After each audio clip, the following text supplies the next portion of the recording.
Hello everyone, this is Vandana from Geeta Gyan Sanskar Academy.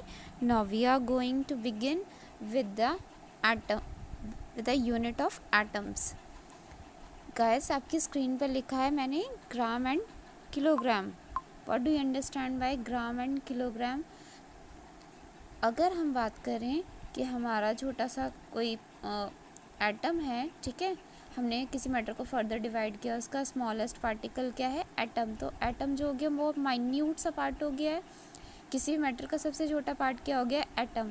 अगर हम उस atom का वेट करें, हमने कोई वेइंग बॉक्स ले रखा है, ठीक है, हम वे कर रहे हैं, यहाँ से हमने इसको अटैच किया ये वे करने के लिए. एक तरफ तो हमने क्या रख दिया है? किलोग्राम और ग्राम नापने के लिए, और दूसरी तरफ हमने इतना छोटा पार्टिकल रखा है एटम. तो क्या ये यहाँ पर बैलेंस होगा? नहीं, ये बैलेंस नहीं होगा, क्योंकि किलोग्राम एंड ग्राम हमारी क्या होती है? बहुत लार्ज यूनिट्स होती हैं, ठीक है. यही चीज़ मैंने आपको यहाँ पर मेंशन की है कि जो हमारी किलोग्राम एंड ग्राम होते हैं बहुत लार्ज यूनिट्स होती है हम मेज़र करने के लिए किसी भी एटम्स और मॉलिक्यूल्स को. तो इसके लिए साइंटिस्ट ने एक नई यूनिट बनाई जिसको हम क्या बोलते हैं? AMU, atomic mass unit. एक एटॉमिक मास यूनिट में लगभग कितने किलोग्राम्स होते हैं? 1.67 इंटू 10⁻⁻27 किलोग्राम्स. हम कह सकते हैं प्रोटॉन का मास हो सकता है, ठीक है, इलेक्ट्रॉन का हो सकता है, लगभग approx. After various attempt with carbon was selected as standard for reference. देखो हमने क्या सोचा कि हाइड्रोजन है, ठीक है, एलिमेंट्स को ले लेते हैं, हाइड्रोजन है, क्लोरीन है, जो जो आपको याद आते रहे, सोडियम है. हम देखना चाह रहे हैं कि इनका एटॉमिक मास क्या है.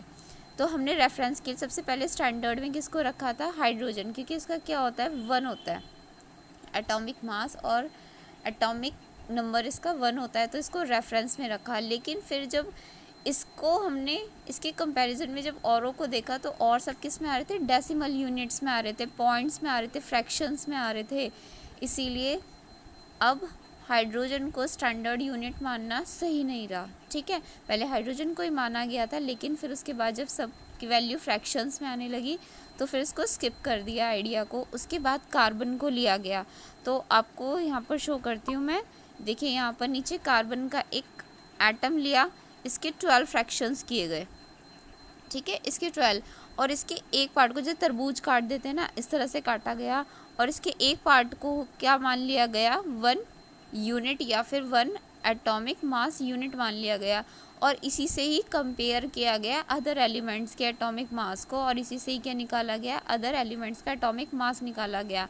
तो यहाँ पर हम कह सकते हैं 1 AMU is equals to, it is the mass equal to the 1/12 of the mass of carbon 12 atom, ठीक है. कार्बन 12 के हमने 12 पार्ट्स कर लिए, और ये जो मास था ये इसका 1/12 पार्ट था, ठीक है. आई होप गाइज आपको 1 एटॉमिक मास यूनिट की स्टोरी समझ आ गई होगी.